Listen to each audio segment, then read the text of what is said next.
Resumão, terceiro dia do Congresso da American Heart 2020, 3 trabalhos que eu separei aqui para vocês. 2 de ômega 3, Strength e OMM, negativos, né? Então a gente sabe que o ômega 3 aí de 2 anos para cá entrou em várias diretrizes porque teve um trabalho chamado Reduced, feito basicamente nos Estados Unidos, que mostrou grande benefício em pacientes ou com doença cardiovascular estabelecida ou de alto risco cardiovascular, de usar ômega 3 para prevenção de novos eventos, como infarto, etc. A grande questão é, a gente não tem essa medicação específica, essa apresentação aqui no Brasil.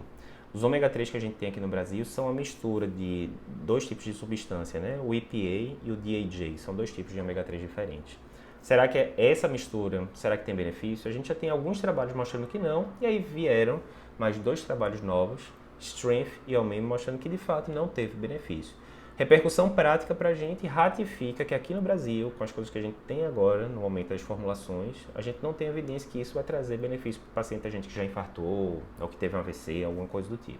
Então, segue o jogo, não muda a conduta, enquanto não chega a essa substância que tem lá nos Estados Unidos, por exemplo, no Mevacepa, sem conflito de interesse, enfim. Enquanto não chega aqui, a gente não tem evidência que o ômega 3 que tem nas nossas farmácias tem algum benefício para os nossos pacientes cardiopatas, por exemplo.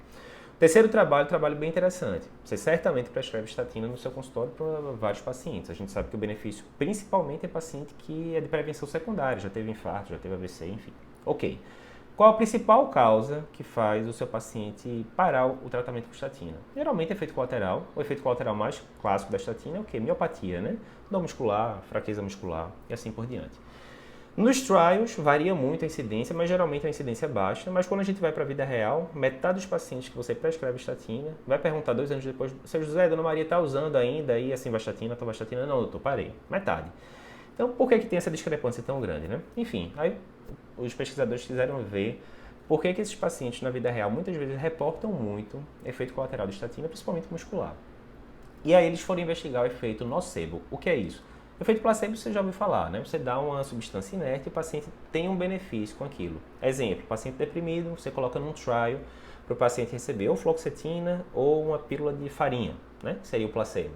Depois de alguns meses você vai ver o grupo que recebeu placebo melhorou 40% o humor. O grupo que recebeu fluoxetina melhorou 60%. Né? Obviamente o grupo da fluoxetina melhorou mais, mas 40% de melhora, eu estou inventando os números, 40% de melhora com a pílula de farinha, show de bola. Né? Isso é efeito placebo, o paciente está recebendo uma medicação inerte, não era para estar fazendo efeito nenhum, mas só pelo fato de ele estar em dúvida se aquilo é a medicação ou não, aquilo já pode alterar alguma coisa ali de neuroquímica, etc. E o paciente ter algum benefício. Ok, o nocebo é o contrário, você dá uma coisa inerte para o paciente, que não deveria causar efeito colateral nenhum, mas pela dúvida do paciente, ele não sabe se aquilo ali é a medicação, a estatina, que ele teoricamente usou uns meses atrás e teve uma dor muscular danada na opinião dele, né? Ele sentiu isso. Ele não sabe se é a mesma estatina que você está dando de novo ou se é uma pílula de farinha, né? Entre aspas, que seria o placebo. E aí, se ele sente, ele está tomando a pílula de farinha, ele sente a mialgia de novo, aí a gente chama isso de efeito nocebo. É um efeito placebo negativo, né? Traz malefício para o paciente. O que é que eles fizeram? Um desenho bem interessante, resumindo, pegaram 60 pacientes que já tinham tido efeitos limitantes com o uso de estatina, suspenderam previamente a estatina, e eles davam 12 garrafinhas, né, 12 pacotes de comprimido, né?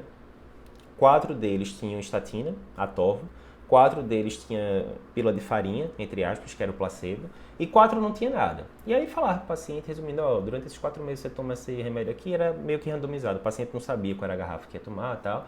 E ele com o aplicativo de celular ia dizendo, hoje eu estou sentindo sintoma, tá forte, tá fraco, não, estou de boa, não estou sentindo nada e tal. E depois de um ano de tratamento eles viam o que é que acontecia. Resumindo, porque tem um desenho mais detalhado esse estudo, mas resumindo, o que eles viram era o seguinte, na hora que o paciente estava tomando o comprimido, ele sentia mais sintoma do que o paciente que abria a garrafa e não tinha nada dentro, né? Era meio de se esperar isso. Mas vê que interessante, a quantidade de sintoma que o paciente tinha tomando o comprimido de farinha, o placebo, ou tomando a estatina de fato, era praticamente igual. Então, 90% dos sintomas que surgiram tomando algum comprimido era porque estava tomando comprimido qualquer, quer fosse placebo, quer fosse a estatina. Né? 10% só era por causa da estatina em si. Resumo da ópera, grande parte dos efeitos colaterais que os pacientes reportam com o uso de estatina é efeito nocebo, né? E isso é interessante, porque assim, como a estatina é muito usada, é muito comum. A gente chega, vai passar para uma senhora e fala, não, doutor, meu marido já tomou isso e teve dor muscular. Ou seja, ela já sabe que aquilo, mesmo que você não fale, muitas vezes o paciente já sabe que tem chance de dar aquilo. E aí, mesmo que você desse uma pílula de farinha, nesse caso, teria uma chance razoável dessa paciente que nunca tomou na vida falar, não, eu tô sentindo aqui uma dor na perna e tal, enfim. E vê que interessante, esses pacientes dos 60, eles já tinham parado de usar estatina no passado por efeitos limitantes. Ficaram ali usando um ano, né? Ora placebo, ora estatina, ora nada, enfim. Aí teve um negócio interessante também, depois de 6 meses de concluído o estudo, eles perguntaram, olha, o senhor está usando estatina, voltou a usar? Né? Metade tinha voltado a usar estatina. Porque muitas vezes dá o reassurance, né, para o paciente, né? Olha, de fato, né, tá aqui os seus, dava para ver pelo aplicativo o paciente checar os seus dados individuais, né? Ó, tá aqui, realmente, quando você estava tomando comprimido, você relatou um pouquinho mais de sintoma mesmo. Mas vê que interessante, quando você estava tomando a pílula de farinha, o sintoma era igual quando você estava tomando a estatina. Aí o paciente, às vezes, né, pode ser que dê uma desmistificada, então essa estatina aí não é nenhum bicho de 7 cabeças, não. E realmente, né, doutor, eu já tive infarto, o senhor disse que melhora aí o prognóstico e tal. Não, tudo bem, eu vou tomar. Então, assim, estudo muito interessante, a metodologia interessante, quando você vai ver, poderia ser feito, né, praticamente qualquer hospital do mundo, se o pessoal tivesse tido a ideia. Essa que é a beleza, né, da pesquisa científica. Nem toda pesquisa científica que muda a conduta tem que ter 10, 20, 30 mil pacientes. Às vezes são algumas dezenas, mas com uma metodologia bem montada, né, para você conseguir ver ali individualmente como é que os pacientes respondem, né. Então dá mais um dado aí pra gente que usa muito estatina no consultório para saber orientar os pacientes, explicar que isso pode acontecer, mas pode ser feito nocebo e assim por diante. Então, desse terceiro dia eu escolheria esse trabalho da estatina como a novidade principal. Bem interessante.